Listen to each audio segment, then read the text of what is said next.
O roteiro deste vídeo foi baseado na brilhante análise de Ana Luísa Alves, co-criadora e editora do Valquírias, sobre o filme Maria e João, o Conto das Bruxas.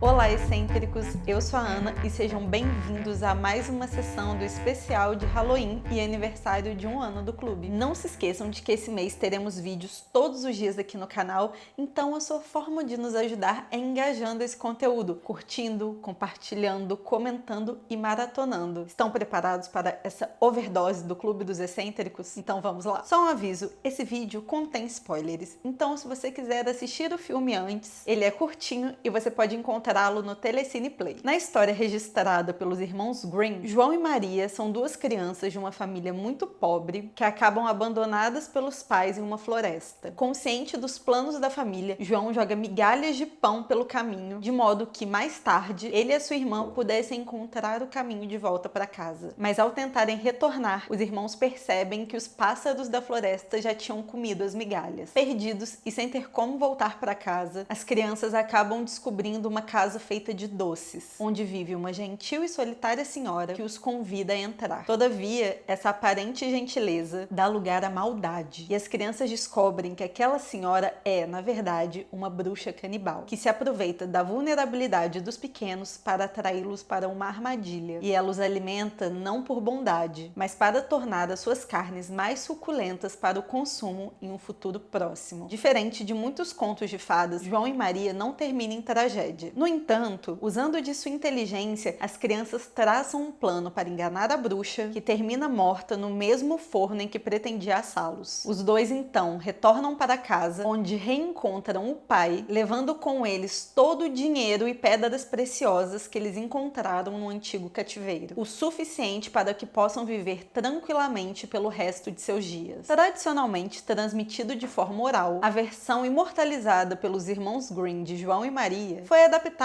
para um público diferente, no caso, a classe média do século XIX, em contraste com as classes mais baixas da Idade Média, onde a história teria se originado. Em sua versão mais antiga, a história reflete sobre as dificuldades de subsistência dos camponeses no período medieval, quando o homicídio infantil era uma prática bastante comum. João e Maria são abandonados pelos pais porque não podem ser devidamente alimentados por eles. Esse, inclusive, é um tema bastante recorrente nos contos de fadas. E dentro deste contexto, deixá-los à própria sorte parece uma opção no mínimo razoável. Em tempos em que a maternidade não era sacralizada, não é uma surpresa que a própria mãe faça essa sugestão, refletindo racional e friamente sobre a sua própria condição. E ao pai cabe apenas acatar a decisão, ainda que a contragosto ele reconhece que essa é a única saída. Existem muitas versões de João e Maria que, para além da morte da bruxa, também apresentam a morte da mãe, reforçando a ligação entre duas mulheres que não apenas colocaram as crianças em perigo, como também dividem receios sobre a própria sobrevivência. E somente quando a maternidade ganha contornos míticos é que a figura da mãe passa a ser substituída pela madrasta, ou deixada de fora do desenvolvimento do conflito, atenuando assim seu papel em vista da concepção moderna de mãe. Uma mulher que, fossem quais fossem as circunstâncias, jamais seria capaz de ferir os próprios filhos, preferindo sacrificar-se por eles se necessário. A história de João e Maria também dá conta do desenvolvimento dessas duas crianças que, embora em uma aventura breve, são obrigadas a abrir mão da segurança familiar para só então adquirirem independência. Se, por um lado, o conto revela questões como o abandono, vulnerabilidade e mortalidade, é também verdade que a sua narrativa evoque intimamente a separação entre pais e filhos, que eventualmente se afastam da sombra dos pais para poderem crescer enquanto indivíduos. Apesar do sucesso que resiste a gerações, o conto João e Maria dos irmãos Grimm nunca foi considerado digno de ganhar uma adaptação para o cinema. Mesmo com um final feliz, é uma história infantil pouco vendável e pouco atrativa aos olhos dos grandes estúdios como a Disney. Porque a verdade é que, em sua essência, João e Maria é uma história de terror, e demorou muito para que alguém resolvesse contá-la a partir partir desse ponto de vista. Até que em 2020, antes da pandemia, Oz Perkins lança sua adaptação do clássico. Maria e João, O Conto das Bruxas, é o terceiro filme dirigido por Oz, mas o primeiro em que ele não assina o roteiro, que fica por conta de Robbie Hayes. O terror atmosférico de Oz se debruça no desenvolvimento das crianças, que transfere uma carga maior à trajetória da Maria, interpretada pela Sophia Lillis, que fez It. Ao contrário do conto original, onde Maria era basicamente descrita como uma menininha chorona, descrição essa que no filme serve perfeitamente ao irmão, o filme prioriza toda a construção da atmosfera sombria e psicodélica e de uma ameaça iminente muito mais do que a ação em si. Quando os irmãos são expulsos de casa pela mãe à beira da loucura, devido às privações e à miséria, Maria e João partem em direção à floresta vestindo apenas a roupa do corpo. Nessa jornada, a Maria reafirma sua posição como protetora do irmão, enquanto João, como seria natural a qualquer criança de 7 ou 8 anos, torna-se uma presença cada vez mais insuportável. A fome e o cansaço são companheiros constantes de viagem, mas João ainda é muito mais suscetível que a irmã. E é muito fácil enxergá-lo como um peso para Maria. Mas como a atitude dela é sempre muito paciente, cheia de afeto, a gente percebe que esse arranjo é um pouco mais complexo. Porque embora o João não seja uma responsabilidade sua, afinal, ele é primeiro uma responsabilidade dos pais, a Maria toma essa responsabilidade para si e se permite, em parte, ser definida por esse relacionamento. Diferente do conto original que se chama João e Maria, onde a trajetória do João é muito mais importante que a da Maria, no filme até o título se inverte. E já no título nos mostra que nós vamos assistir muito mais sobre a trajetória da Maria do que a trajetória do João. A Maria até parece mineira, porque ela é desconfiada demais